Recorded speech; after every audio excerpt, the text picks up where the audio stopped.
In no way was this meant to be a vlog. I'm not a vlogger. I'm a yapper. A philosophical, introspective, morally subjective yapper. And I'm okay with that.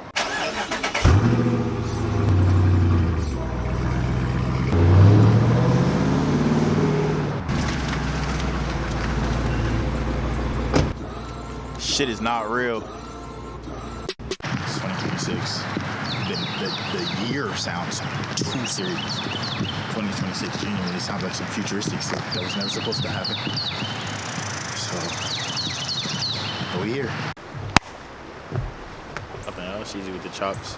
Hope y'all can hear me. Shotgun mic's all the way over there. Don't have a lab because it didn't want to work today. As a matter of fact, yeah. Happy New Year. I hope this comes out in January. If it doesn't, this will be extremely awkward and low-key shameful. Fit check. We go Carhartt on the quarter zip. Y'all don't see that every day. We're in a park in an open carry state. Go 40 cal pistol. Not gonna say which one because I know the gun boys are gonna fillet my ass. But listen, it shoots bullets and it doesn't jam. What more can you ask from a pistol? Hi. Unc is back again. As you can see, I escaped denial and come to a point of acceptance that I have poor eyesight. I do have contacts, but it takes me like a minute to put them in. So in the interest of time, here I am, glasses up. Oh, you have clear frames. I also have non-clear frames. I don't care, bro. It's glasses, dude. It's not that serious at all. Low-key, I have to go to therapy in a couple minutes. So I'm gonna try to make this quick. First, look at the water.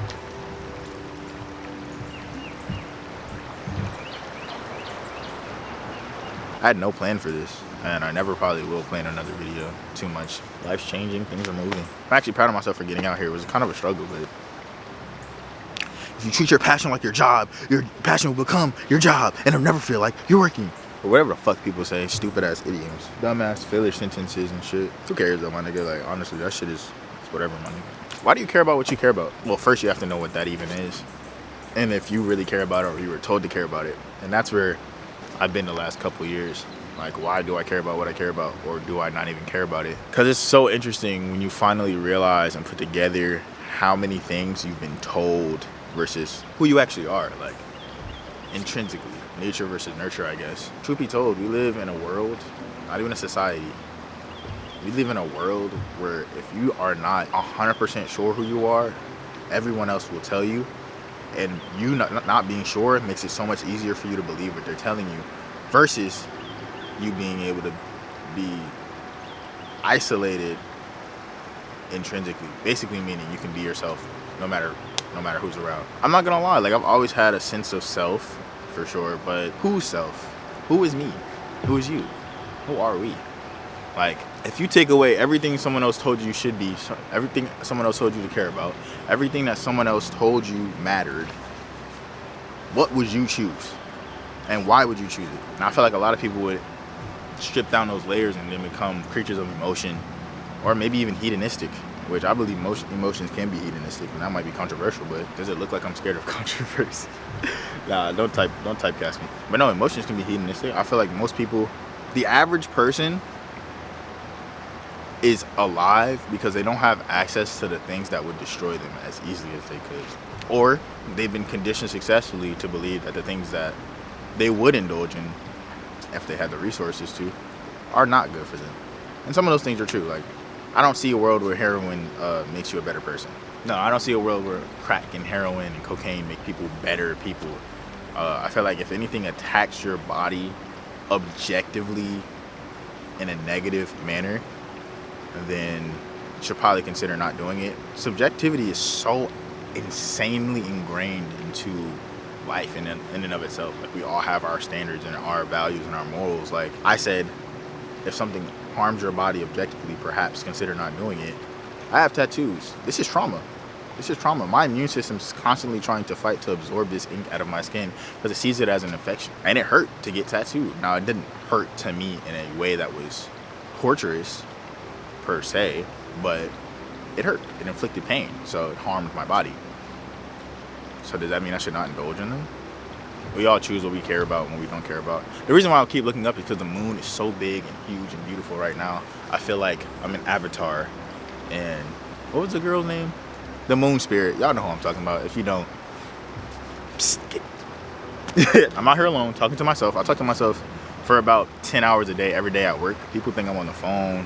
Sure, some people think I'm schizophrenic or something. No, I'm talking to myself. I'm having conversations with myself, and I do answer out loud sometimes. I don't know what that means for me. I don't know if that's gonna make you click off of the video. I'm being honest though. I'm being honest. I believe that I have good insights, and I believe that I'm capable of balancing multiple perspectives without being offended. So I can create an argument against something that I agree with. I can. And then I have a dialogue. Do I prefer to do it with other people? Yes, because perhaps there's a chance that the other person, because of their conviction and emotional tie to the subject or the stance, is able to provide a perspective that I'm just don't have access to. And I'm not too big to say that's not possible, because it gives you a chance to broaden your perspectives. And not to say that everybody's perspective is valuable. Some people just need to shut the hell up. Free speech should have terrorists. I'm playing. That's too much. I feel like it's a blessing and a curse, because the thinkers, the knowers, the scholars are able to speak freely and poke holes and bring light to many things that we may be experiencing but don't know how to describe, or don't know the imbalance or injustice that we may be privy to.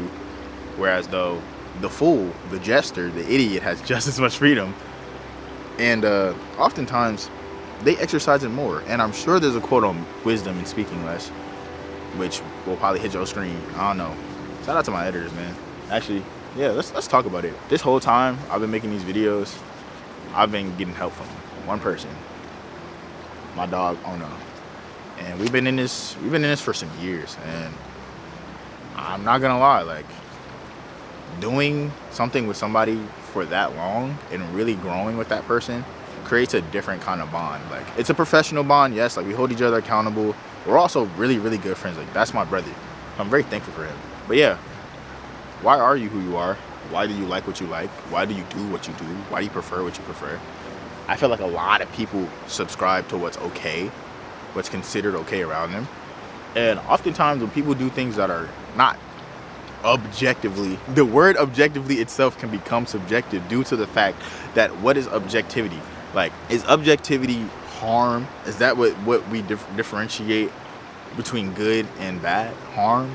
Like, we can, God, who else has thought these thoughts? Point me in the direction of the books. I can show you my book list and you tell me who I should be reading in order to organize these thoughts and to compound these ideologies. It gets wicked. It gets really, really wicked. Really?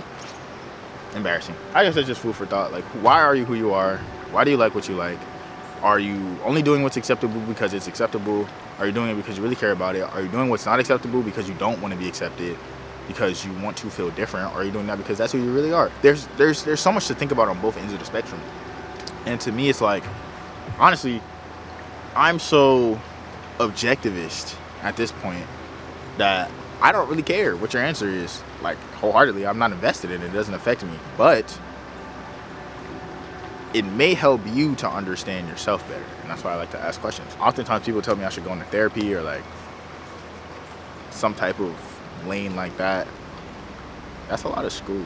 Not that I'm adverse to school, but it's a lot of school. And I don't use a lot of school, but therapists have a lot of regulations. Like, you can't say, hey, that's just stupid. I've never heard a therapist say that before. And if you are that kind of therapist, please get in contact with me, because I'd like to talk to a therapist off the books. I want to talk to a therapist with the clinical knowledge, but also who's a real person. Under the restrictions of being a therapist, a clinician, whatever you're called, under that big ass umbrella, there's things you can and can't do. Whereas if you're just a person, it's much more free. And you still have that knowledge. Let me talk to a retired therapist or something. Yeah, someone with some life experience, but also this experience of a clinician and different disorders and things like that, mental illnesses. That would be really cool. Yeah, why are you who you are? How many times has he said that? Why are you who you are? Why do you like what you like? Why do you do what you do? Why don't you like what you don't like? Why are you adverse to things? How deeply do you think about yourself? How deeply do you think about others? Are you set in your ways, or are you willing to change and adapt and grow with new information? Should I be Unc or should I be Big Bro? Y'all go in the comments. I'm not gonna tell you how old I am. I don't feel old. I've been doing YouTube since I was really, really young.